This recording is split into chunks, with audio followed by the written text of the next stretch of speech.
morning, and welcome to Connections Radio Show, where we really like to have a good conversation and talk about ideas that matter. I'm glad you've made the connection and are with us today. I'm Laurie Fitz, your host, and part of our goal of our show is to explore a wide range of topics that challenge us to see ourselves, our community, and the world around us in ways that get us thinking, get us feeling, get us imagining, and perhaps even looking into how we feel about things and what we want to do in the world. And I'm very excited. Today we have Jennifer Ann Moses joining us. She is an author and a painter and a dear person. Welcome, Jennifer. Thank you, Laurie. It's always a pleasure to have a conversation with you, Jennifer. And I particularly enjoyed your new book, The Book of Joshua. Thank you. Now, the Book of Joshua has so many different layers to it and so many different ways of approaching it. So I want to first just sort of lay the groundwork that this is this is a book that starts us off in a psych ward, essentially, dealing with someone who has lost an eye and doesn't remember how that happened.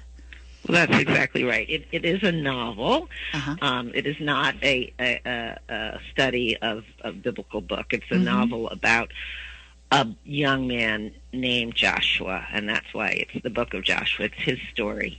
And the novel does indeed start out with Joshua waking up in a psych ward, not knowing where he is, not knowing how he got there, discovering within moments of consciousness, of regaining consciousness, that he seems to only have one eye. He doesn't know what happened to the other. He doesn't recognize the woman sitting next to his bed, who is his mother. And he also doesn't know what happened. His last memories of being with the love of his life, his girlfriend, Sophie. He doesn't know what happened to Sophie. So he doesn't really know who he is anymore. And it's a mystery throughout. I mean, you walk with him in struggling to imagine what happened to Sophie and why isn't she a part of his life, because he loves her so deeply. Right.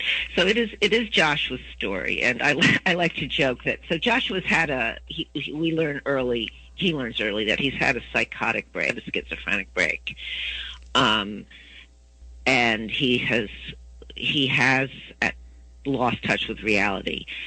At the time he wakes up in the hospital is the beginning of his getting back in touch with reality and his journey to returning to health. So his the joke is he has to go back and to high school.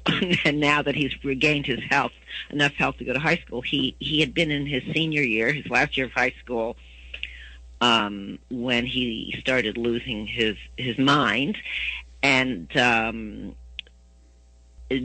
during that time is it's a blank for him. It's all dark. He doesn't know what happened. All he knows is he has to go back to high school and do senior year again.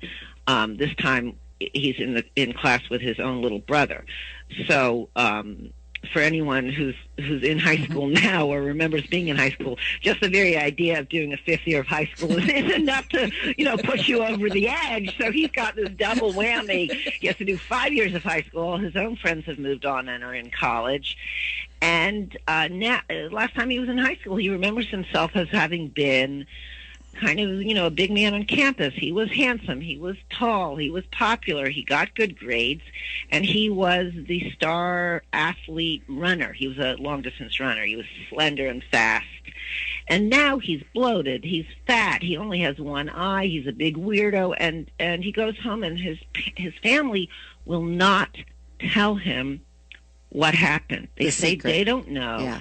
They don't know. They keep telling him they don't know, that all they know is that someone called 911 and he ended up in the hospital. They weren't able to save his eye. Nobody knows how he lost it. And as for Sophie, his girlfriend, he keeps on saying, "Where's Sophie? Where's Sophie?" But the parents keep saying she's safe. Don't worry. So there's a suspicion. I mean, he knows that they know something more and that they're not telling him because they're giving him just enough information for him to feel frustrated of, wait a minute, you have to know more than that. Why aren't you telling me?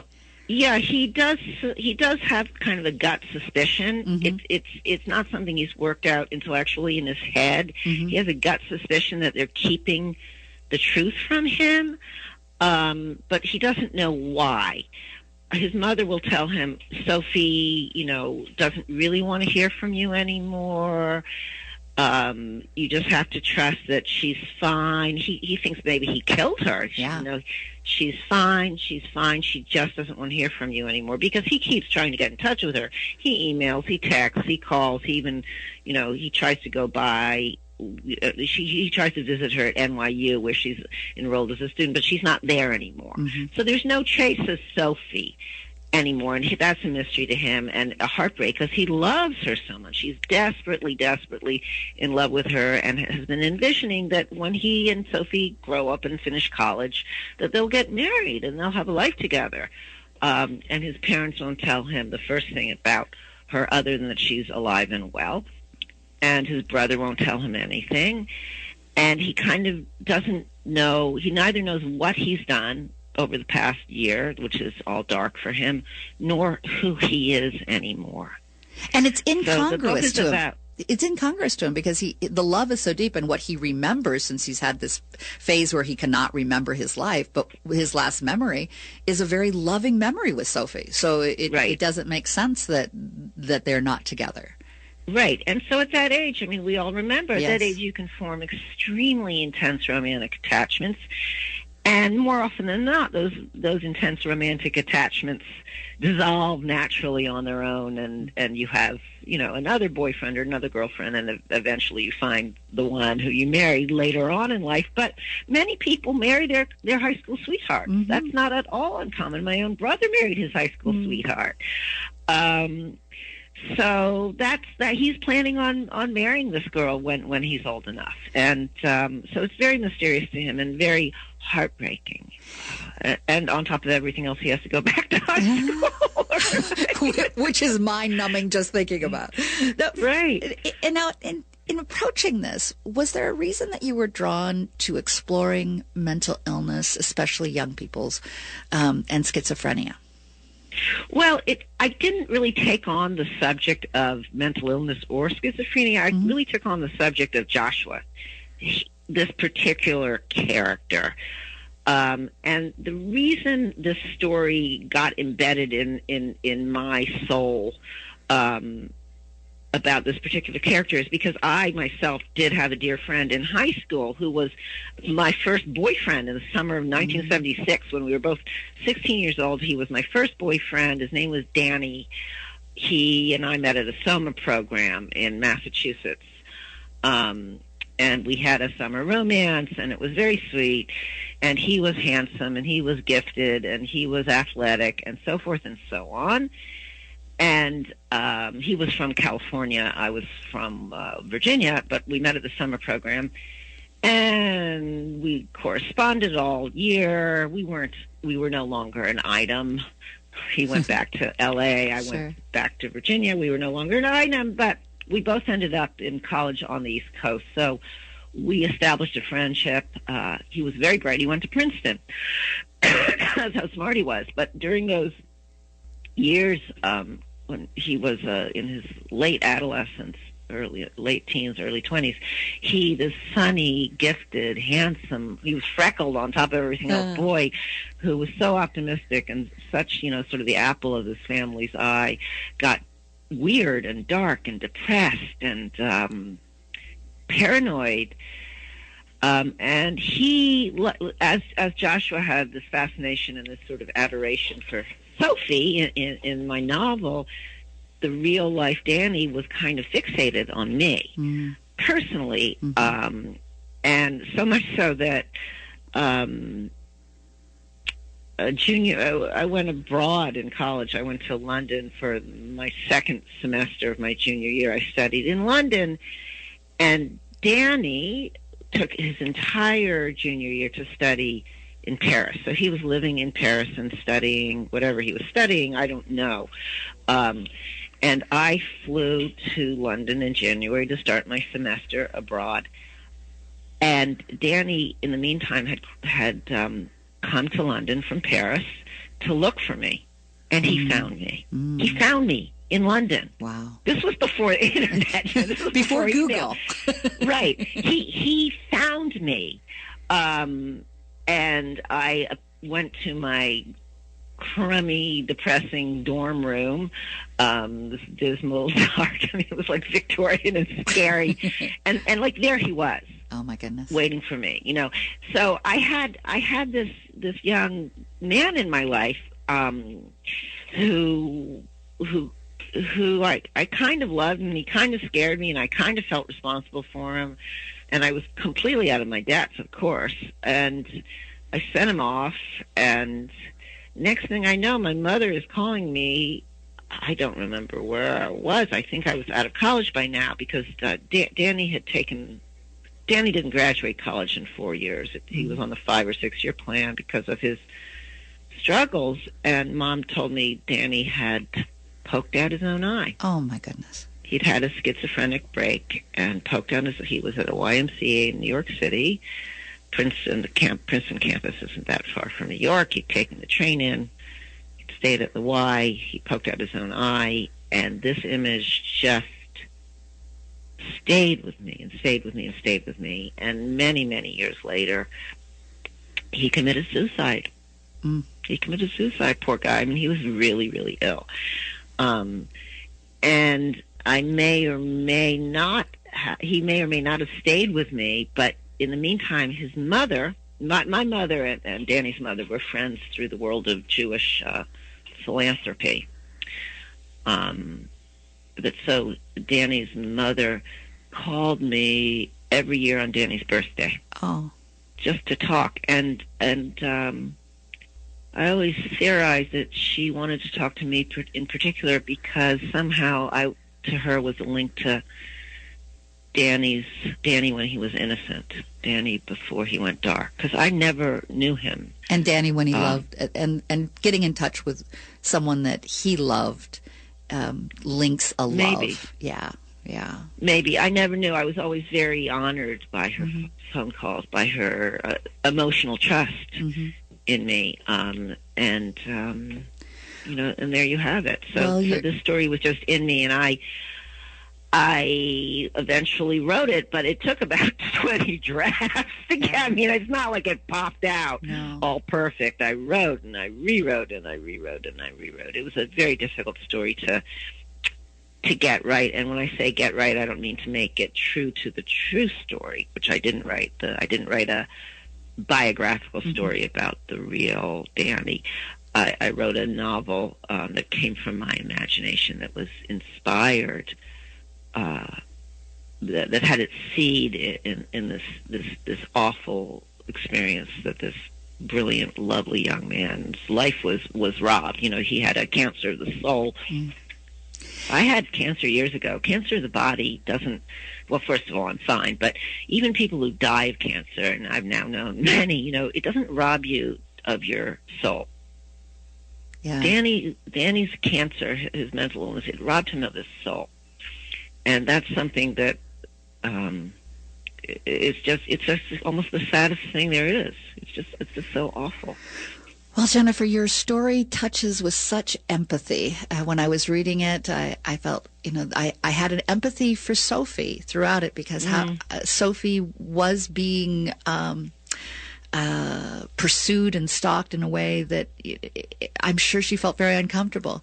Yet you brought such beauty and life to Joshua, and an understanding of what it means to be going through this, which I'm sure in the writing process was quite challenging. So I'm not surprised it took 20 times. But Joshua became such a precious character that we just fall in love with. And well, yeah, he's a nice guy, and his yearning, his great burning desire starts, is for many of his pages, many of the chapters.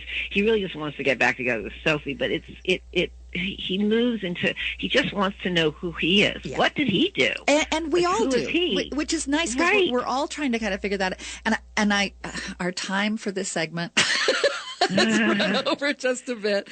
So what we need is to go to break. We'll pick up, and there's more to talk about in terms of how this book was written and where it touches us, and where it can perhaps create better communication, too, amongst family and friends. So Okay. thanks so much. And you're listening to AM 950, the progressive voice of Minnesota, and we're on Connections Radio Show. Stay with us and learn more about the book of Joshua by our dear friend, Jennifer Ann Moses. We'll be right back.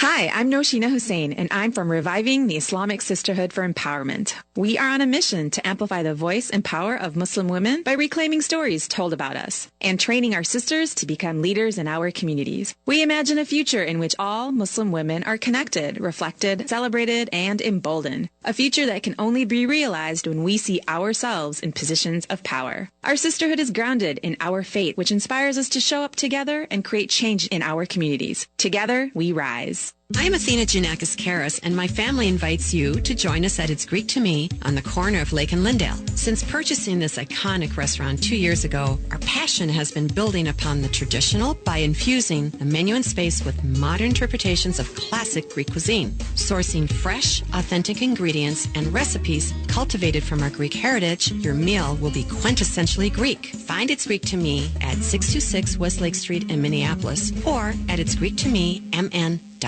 The bright and fun brainchild of the Waddy brothers, the World Street Kitchen, features flavors from across the globe, from Asia to the Caribbean to the Mediterranean and everything in between.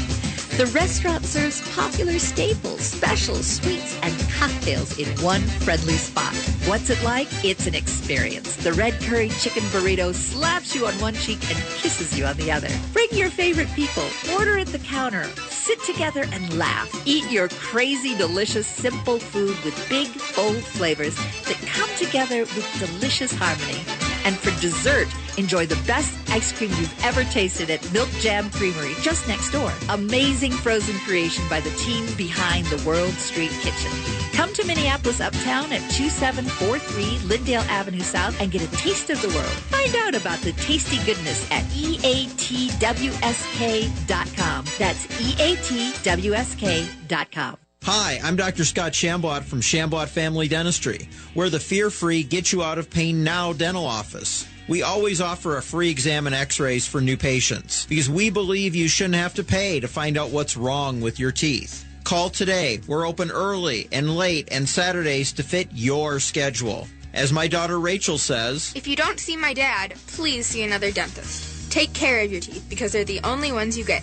Call 1-800-FIX-MY-TEETH or visit fixmyteeth.us. Connections Radio Show is all about tapping into our hardwired hunger to connect. We examine meaningful connections to ourselves, our community, and the world around us. By opening the door to innovative insights by a wide variety of interesting guests, we'll make the connections to something bigger than ourselves. Join me, Lori Fitz, your host of Connections Radio Show, and together we'll make the connections. Saturday mornings at 9 a.m. on AM 950, the progressive voice of Minnesota. Good morning, and welcome back to Connections Radio Show, where we talk about ideas that matter. And this week we have Jennifer Ann Moses, who is an author and a painter, coming to talk about her new book, The Book of Joshua. We were talking about Joshua in our last segment. Here's this 18-year-old Joshua Cushing who wakes up in a psych ward not knowing how he got there, and he only has one eye. And no one in his family will tell him exactly what happened to his girlfriend, Sophie. And the one thing he knows for sure is that something happened. And he has a journey of examining his life, but it's a life that he doesn't really recognize. And I've got Jennifer Ann here to tell me, who wrote about family secrets and friendship and faith and love and redemption.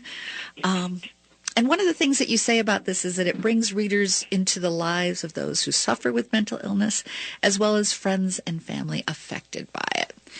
And yeah, that was the blurb. Yeah, That's what the press wrote. Yeah, my publisher wrote that as a sort of weigh in, an invitation into the book. So yeah, it's so in a way, almost everything I write is, you were asking earlier, like, why this book, why mental illness, why this character Joshua, and you're right. So as I was just saying, this book is in some ways my grappling with the story of my real friend Danny, who really did have schizophrenia and really did die from it. In his case, he killed himself when he was 36 when he killed himself. So that was an enormously terrible grief, of course, for his loved ones. But it's really my own story too. Not that I've had any more mental illness than your average mother. I had mental illness for 20 years with teenagers in particular.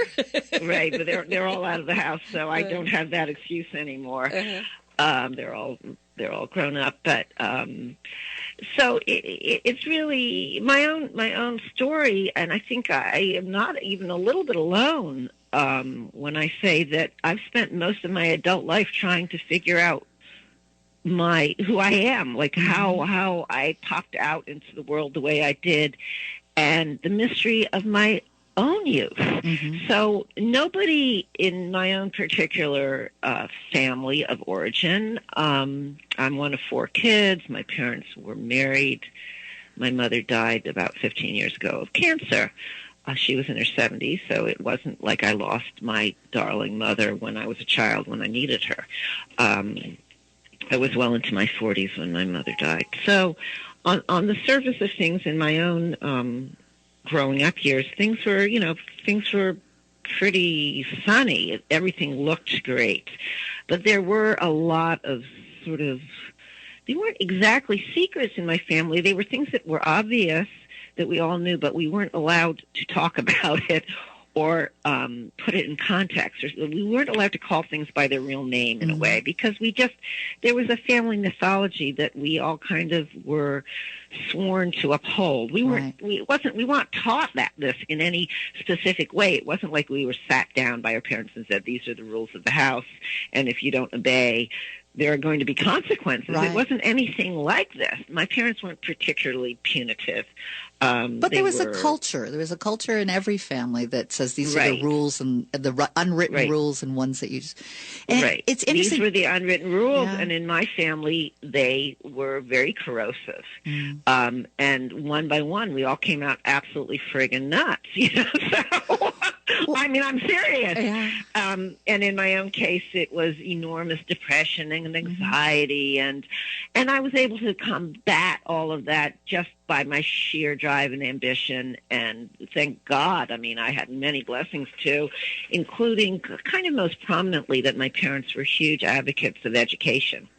And so, I didn't have a choice. I was going to go to college and get an education. It was either do. Yes. I mean, I never even thought for one second that I didn't want to pursue that. And I did want to pursue it. And I went off and I got a good college education, and I went off and I got a job, and I kept learning. And, there was nothing I couldn't pursue in one way. The sky was the limit for me, given my parental support of my ambitions and my education. And on the other hand, I was really crippled from the inside. So I spent, most of my adult life trying to figure out what the heck happened. Right. Just like Joshua. Yeah. But I didn't have to be schizophrenic to not know. I just really didn't know. On the one hand, I knew exactly. And on the other hand, I had no clue. I didn't have the context, the language. Me, with my language, I've never stopped talking since I, popped out of the popping place. I honestly didn't know what happened. I thought it was interesting that you had the brother throughout the novel, and you get to know this brother sort of as a distant, sarcastic, but there are pieces of pain that come through. And there's a moment when he confronts the family with the secrets of, like, I tried to tell you that there was something off. I tried. So the brother. Yeah. Right. The brother is the second banana. He's because the older brother is the oldest. He's sort of the favorite who can do no wrong. And the little brother carries sort of all the shame of the family. And he's really, really angry. Yeah. He's angry because he's been forced into colluding with this kind of big, giant secret. He doesn't know what the secret is either. He doesn't know what Josh has been up to. He just knows that the whole family is upholding some kind of giant lie. and he doesn't understand why. And he's just pissed off. Right. And every time he expresses that anger, he's not going to do it in a mature way. After all, he's a kid himself. He's the one who gets in trouble. He's the one who's told he's a jerk and he's selfish and what's wrong with you, and you're not upholding the family way of doing things. And so he's the one who finally spills the beans. He's the one who finally gets so angry and he blows up. And with that act of defiance on the part of the brother, things begin to shift. Yeah. It's interesting with Joshua because you sense that the mother's a little overbearing, and all of a sudden you're starting to sort of collude with Joshua, like, yeah, that mom is kind of protective. Yeah. Well, she's the mother, she's sort of the mother bear. Yeah. She wants to keep her cubs safe. And she then, just is going about it the wrong way. Exactly. She's not a mean person. No, not at all. And you start to identify. I mean, how many times have I done similar things of like wanting to make sure that it's safe, right. And that you have to understand that there's got to be boundaries and there's got to be and you right. understand more of why it became so important to her as the book is more revealed, which I love. Right. So the book is just right. It's as I keep saying, Joshua. The book is really about Joshua's trying to figure out who he is, what he's done, why he's done it. Mm-hmm. And as he moves into discovery and insists on telling his own story and understanding his own story from the inside out rather than from the outside in, he takes his family with him. Right. They don't have a choice. And his, to the credit of his family, as it were, they go with him. They move with him. So he gets to have a hopeful ending, as does his family, because he has shifted. As he shifts, they have to. And with that, we're going to end this segment because there's more coming up in the next segment about love and relationships in high school and all of those good things and surviving the high school crazy, as well as a few more things about mom and dad. So you're listening to AM 950, the progressive voice of Minnesota, and we're on Connections Radio Show, and we're talking about the Book of Joshua, which you can get anywhere that you like to buy books. It's by Jennifer Ann Moses. Go to Amazon, go to wherever you're going to buy a book. Buy the book. Great book to have, read, share, talk about, and we'll be talking more when we get back from a few short commercials. We'll be right back.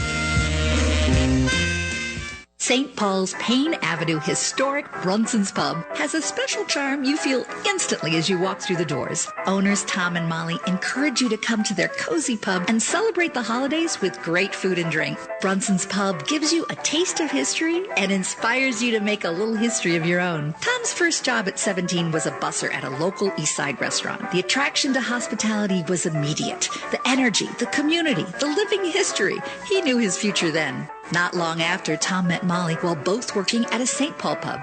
It was love at first sight. With Tom's passion for locally owned restaurants and Molly's entrepreneurial drive, a partnership was forged and grew into a celebration of the art and history of the St. Paul pub through creating the Brunson's Pub. Bring your friends and family and enjoy good times together at Brunson's Pub. You can pick up a discounted gift card at brunsonspub.com. And be sure to give a visit and a like to Brunson's Pub on Facebook. Tom and Molly look forward to seeing you. Hi, I'm Rose McGee, founder of Sweet Potato Comfort Pies. I invite you to celebrate Dr. Martin Luther King Jr.'s 90th birthday and our Sweet Potato Comfort Pies 5th annual holiday of service. We'll experience the deep roots of African American culture and its time-tested practice for fostering healing and constructive action.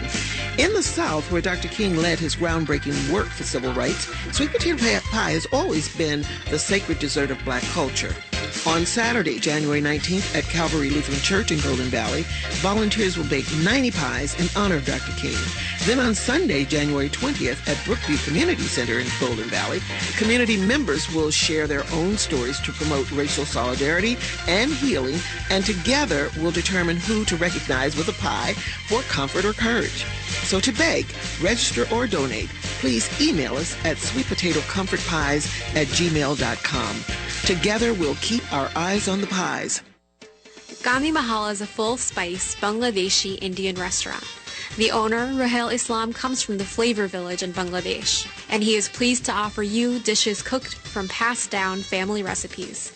Gandhi Mahal's mission is to provide high-quality, healthy, locally sourced food that brings you peace by pleasing your palate. Dedicated to Gandhi's principle of inspiring change through our contributions, Gandhi Mahal Restaurant aspires to bring diverse Minnesotans together.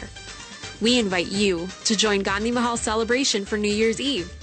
Join us for lively, authentic Indian music and a special meal to bring in our New Year hopes for change. Your visit will also support increased community understanding and sustainability. Visit Gandhi Mahal Restaurant, located at 3009 27th Avenue South in Minneapolis, and learn more about us at our website, gandhimahal.com. That's gandhimahal.com. Hi, I'm Noshina Hussein, and I'm from Reviving the Islamic Sisterhood for Empowerment. We are on a mission to amplify the voice and power of Muslim women by reclaiming stories told about us and training our sisters to become leaders in our communities. We imagine a future in which all Muslim women are connected, reflected, celebrated, and emboldened. A future that can only be realized when we see ourselves in positions of power. Our sisterhood is grounded in our faith, which inspires us to show up together and create change in our communities. Together, we rise. Welcome back to Connections Radio Show. I'm Lori Fitz and your host, and we're having a really good conversation with Jennifer Ann Moses, the author of the Book of Joshua. Now, when I first opened the book, it was great because it starts you right off in a place, a great access point. And Jennifer, I'm going to have you read to us how you start your book. Oh, thanks. So I will start with chapter 1, page 5.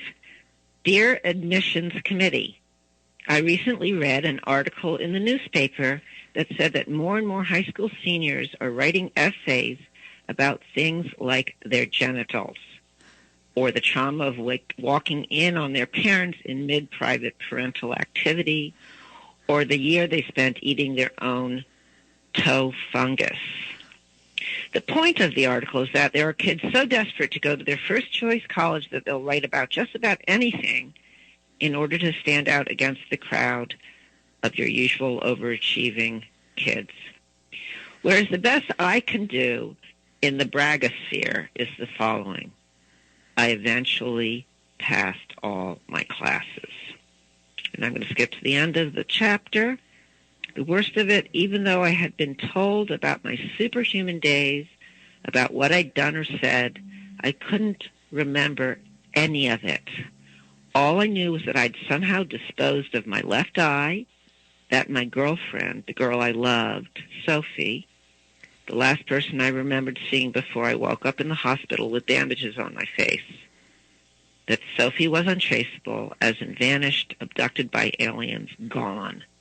So, yeah, I had only one eye, my girlfriend had vanished, and on top of everything else, I still had to live. So Josh was writing to the admissions committee of the colleges he's applying to. Explaining his psychotic schizophrenic breakdown. Explaining that he's not a typical college applicant from the suburbs. And when you talk about in the book, when there's the mother who's just trying to hold it all together, she's doing 4 different meals so that everybody's happy because she wants to just pull it all. And I can relate. I mean, I did the same thing. It was just like, okay, this person doesn't like this, so I'll make this meal. This person doesn't like this, so I'll make this meal. And then all of a sudden, you just have sort of your own breakdown. I can't keep doing this. Herself. I did. Yeah. I mean, as a mom, I have 3 now grown children, and I always joke that I have 4 children if you include my husband. But but I was doing that too. And at a certain point, I got smart and I said, you can either eat this or make yourself a peanut butter and jelly sandwich. And they made peanut butter. And they're not going to starve. No. I was done. Eat the peanut butter and jelly sandwich. I had a great break I was really lucky because funny. I grew up on the East Coast. My husband's from the East Coast. We had 3 children when we were living in Washington, D.C., but then we moved to Baton Rouge, Louisiana, which is the Deep South, and it's like the 1950s there. And I became a 1950s mom. I learned to say, what don't you understand about the word no? And because I said so. And I said, excuse me, don't you call me ma'am? And, and my kids, just went around telling everyone they had the meanest mom in America.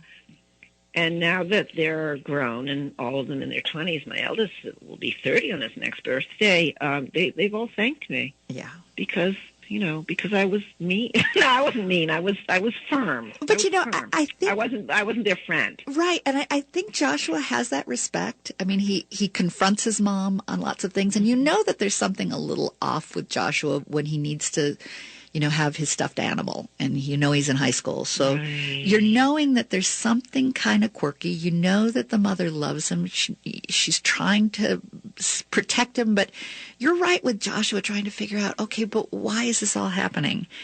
And during all of that, he's going and he's talking with his friends that he needs to for his. He goes to his mental health counselor. He goes to group counseling. He's confronted with all of that awkward angst of being a high school student with other high school kids. Right. And this is a kid who, unlike what we read about in the newspaper, he's suffering from mental illness all by himself. He has not been made crazy by the internet. No. He's just got a chemical illness in his brain. So he as you know, because you read the book, Joshua gets a huge lucky break. He's repeating his senior year and has no friends, and there's only one other new kid in the senior class, new to the senior class, who's kind of an outcast, who's scrawny, has a giant. She's like, he compares her to a mutt and to like a chicken. She's this scrawny kind of nondescript kid, girl, skinny, little, speaks with a Southern accent, so everyone notices her because she has a Southern accent in a New Jersey town. And she thinks he's stalking her, and he thinks she's stalking him. And when they finally confront each other, they have this big blow up, and then they end up a half an hour later in after their blow up, being cracking each other up. And she has a backstory too. She also has a mysterious backstory that she will not tell him. But she knows what her own backstory is. And she turns out to be his greatest friend and friend of the soul, and is able, through his friendship with this awkward kind of outcast girl and their real love of each other, she helps him trust himself enough to find out, to know who he is and what he's done. She's like a little sleuth, supporting him all the way, which I think... She also does, she does research on his behalf. Yeah. Because she's super smart. She's just really a smart, kind of sassy, gritty, very gritty kid. She has enormous inner strength. And it's through that friendship, really, that he is given the keys, right? The keys to the kingdom being his self-knowledge. And that's why the book is the Book of Joshua. It's not just his name, but he's like the biblical Joshua. He's trying to get the walls to fall down, right? He needs his walls to fall down, the walls between that are keeping him from his own self. So she helps him do that. She helps him tumble, get the walls tumbling. Even the self-perception that you're supposed to be a certain way, that he looked at his role, it seemed like, when he was, with it and the big man on campus, and sort of questions even that as he's come to the conclusion of who he is. Just trying to figure out what it means and what roles we play, but are they really who we are? Right. And I mean, I think that's kind of the human quest. It goes all the way back to know thyself, right? In the Greeks. But yeah, it's who you are, what you're put on earth for, who you are, what the influences are in making you who you are. I mean, we all are raised in our own culture, specific culture of the family that raises us, a family or family-like unit that raises us, and then the larger culture we grow up in. That's the human condition from Papua New Guinea, to Montclair, New Jersey, where I live. So in his case, again, it's the family culture and his role in the family versus who he really is in his bones, in his on a cellular level, what his soul is made of. And it is his journey, but we do learn about others' journey and how they're working out who they are, which is lovely by the end. We do including his mother. Exactly. I love that. His mother is doing her very best, and she's greatly heroic in her own way. Mm-hmm. But she's really scared of the truth. Yes. Leaking out because she's scared of the consequences of the truth leaking out. And in fact, her fears are misguided. Right. Well, and she is. You assume that there's the challenge between Elizabeth, the new friend, and her because there's some sort of overprotection, but it all unravels in a way that you go, oh, okay, that makes sense. You have an empathy for each one of the characters, and that's what I love about your writing is that there's an honoring of everyone has their own journey, and we're all just trying to do the best we can. Most people are trying to do the best they can. I mean, when you look back in at least when I look back on my high school years, it was just...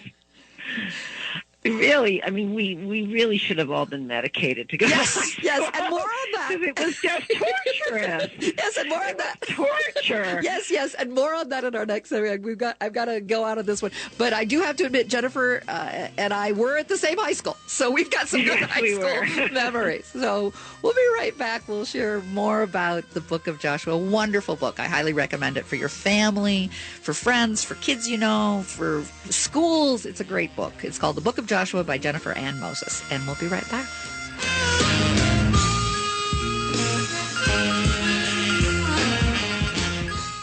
The bright and fun brainchild of the Waddy brothers, the World Street Kitchen, features flavors from across the globe, from Asia to the Caribbean to the Mediterranean and everything in between. The restaurant serves popular staples, specials, sweets, and cocktails in one friendly spot. What's it like? It's an experience. The red curry chicken burrito slaps you on one cheek and kisses you on the other. Bring your favorite people, order at the counter, sit together and laugh. Eat your crazy, delicious, simple food with big, bold flavors that come together with delicious harmony. And for dessert, enjoy the best ice cream you've ever tasted at Milk Jam Creamery just next door. Amazing frozen creation by the team behind the World Street Kitchen. Come to Minneapolis Uptown at 2743 Lyndale Avenue South and get a taste of the world. Find out about the tasty goodness at EATWSK.com. That's EATWSK.com. Why must the world be so cold? They've gone against what was told. Thinking rape is cool, think about it. They think it's not wrong, violence against women, the rape, the abuse, the emotional, physical. They all hold the hate, think about it. Is it right or wrong? What attracts you? I'm not saying no names, but you laugh. Talk about it like nothing is wrong. Think about it. They all hold the hate. Gotta stop the violence. Stop the hate.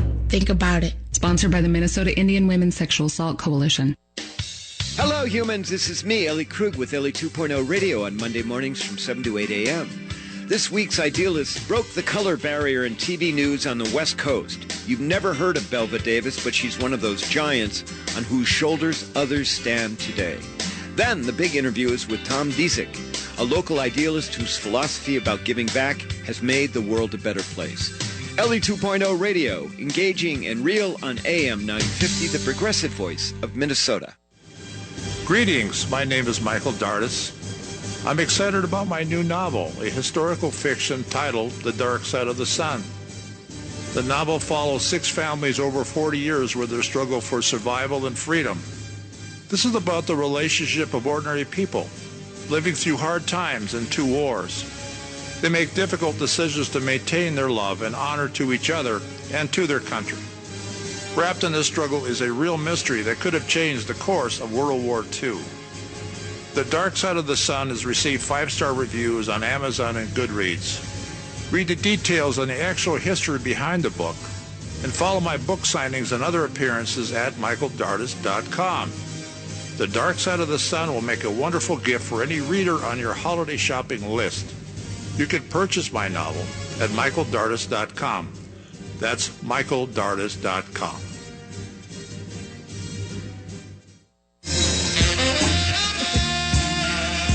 Welcome back to Connections Radio Show.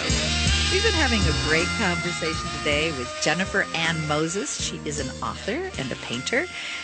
I have failed to mention that Jennifer is a regular contributor to Time Magazine, the New York Times, Washington Post, USA Today, Wall Street Journal. You do all these wonderful essays, and then you also do great works of art in terms of your paintings, and then beautiful stories. And this is one of, I just love the Book of Joshua. And true confession, Jennifer and I did go to high school, and this is about set in high school. And there were several times I went, oh, that reminds me of Langley High School. Right. I am back. The one that was the most where I was right there with you is going to the football game. And as Joshua describes going to the football game, I don't know anyone in Langley that ever really watched the football game. We just went, and we were so terrible anyway. It was social. Yes. Everything but, was... Lori, I was such a sort of... I felt like such an outcast in high school. I think I only went to one football game. Well, the football game... It was such torture for me. It was torture. Because I wasn't popular. I think it was torture actually for everyone. I'm not sure anyone really knew what to do at the football games. I mean, we all went there. And now in the Midwest, it's really different. The Midwest... And in the South. Oh, I had to get accustomed to people caring about sports. And I'm like, whoa. Right. Well, I lived in Baton Rouge. I raised my kids. Yeah, I know, right? I raised my kids mainly in Baton Rouge, Louisiana, and football is king there. Yes, and as it is here. Yeah. LSU went down really badly, apparently, to Alabama this Saturday night, and apparently, everybody in Louisiana is ready for the psych ward. Oh my goodness, they're so depressed. Well, it is fun. It was funny for me because for Langley High School, which is in McLean, Virginia, I think we were probably known for maybe tennis and golf and swimming. I mean, we were not team sport oriented. Our basketball. I didn't even know that. I didn't even know that because to me it was like there were all these popular jocks and cheerleaders and football players and runners and so forth, and I was not that. So for me it was like I thought we were good at sports. I didn't even know that till the second. We were terrible. We were terrible. See what you learned 50 years later, right? So when I would go to the football games, I mean, you could only take watching it for a little bit. All of a sudden, you're just sort of walking in the bleachers, or you're going behind the bleachers. You're walking out, and you're just talking with friends. And okay, the game's over. And I felt that with Joshua. Joshua was just Joshua took off. He wasn't part of the game, and right. So there's that pivotal scene, right, when Yes. Joshua's mom basically makes him go to the homecoming team, and he agrees to go just to get her off his back. Right. And she makes his little brother kind of escort him. And the little brother is popular and has friends, and the little brother ditches him immediately, and poor Joshua's by himself on the bleachers feeling like a big reject weirdo. And the next thing he knows, these little bratty kids who have decided to make him the target of their bullying have started bullying him, and he's like, I'm out of here, and he leaves. Mm-hmm. He leaves, and even as he's leaving, the other kids are like, ignore these brats, don't worry about them, they're jerks. So the other kids in high school actually are not, they're nice kids. They don't reject Josh. They know he's had trouble, he's in pain, and they're trying to help him, but he doesn't know that yet. He doesn't know that he is actually surrounded by many, many good, kind kids who don't want to see him suffer. And that bit, that's not a big theme in the book, but when I went to my 40th high school reunion, where I saw you for the first time in 40 years, not that long ago, I kept having, and I was very nervous about going to the 40th reunion. And about a fifth of our classmates showed up, I'd say. Yeah. And typical of reunions, the people who show up at reunions are typically people who feel good enough about themselves to see people they knew a million years ago, who may have been their enemies or may have rejected them or may have whatever. And what I found over and over again, every single person I talked to said more or less the same thing, which was like, oh, I thought you were really cute and sweet in high school. I didn't think you were this or that, which I thought of myself. And, oh, yeah, I felt like that, too. I felt like a big reject. I felt weird. I was self-conscious. I didn't feel smart, whatever it was. Almost everybody told the same story. And as adults, everybody was kind and decent. Yes. And I, in fact, the whole evening was revelatory and lovely for me of the reunion. But the best story I heard about myself all evening was from a classmate of ours named Andy. And Andy apparently sat behind me and my best friend, Karin, in 10th grade Spanish. And he said he was just a mess and he wasn't a good student. And he was sitting behind Karin, who was a beauty, and me, I wasn't bad either. No, he said he was you were quite pretty. Oh, thank you. But Karin was like stunning, drop dead gorgeous. And he sat behind us. He said he was so intimidated by us. And we didn't find ourselves intimidating. And he said, but we were always so kind to him. And that he told me, in particular, at one point when he said something stupid in class, I covered for him or something like I can't remember what it was, but this guy who I hadn't seen since forever, who's now, middle-aged man and married and kids and everything, took me by the hand and led me across the room to tell me the story. Aww. I was so touched. It sort of made all of high school better in retrospect. And just this one little that gesture, moment, it was so kind. That moment of kind generous connection. Yeah. Right. And Joshua, I think through the journey really celebrates kindness. And right, he discovers that he's kind and that he has kindness inside himself and that there's kindness all around him that he hadn't had access to. But as he learns who he is, he has greater and greater access to the kindness that's available to him. And with that, we're going to have to call it a day with our conversation. But I want others to continue by reading the book. It's the Book of Joshua. You can buy it on Amazon, but you can also, get to know Jennifer and some of her other work by going to JenniferAnnMosesArts.com. See the work that she does, but go read this book. This is a journey. This is something that helps families, I think, be able to talk about important things. So Jennifer, thank you. Thank you for being part of Connections today, sharing from your heart, sharing from your memories, and sharing your beautiful, beautiful book. Thank you, Lauren. And stay tuned. We're going to have a lot of crazy things coming up in the next month. We've got great shows in December, so thank you for joining us here on this Thanksgiving weekend. Have wonderful holidays and give everybody a hug because it's important to be kind, and that's what we remember, and that's what touches our soul. Have a good holiday.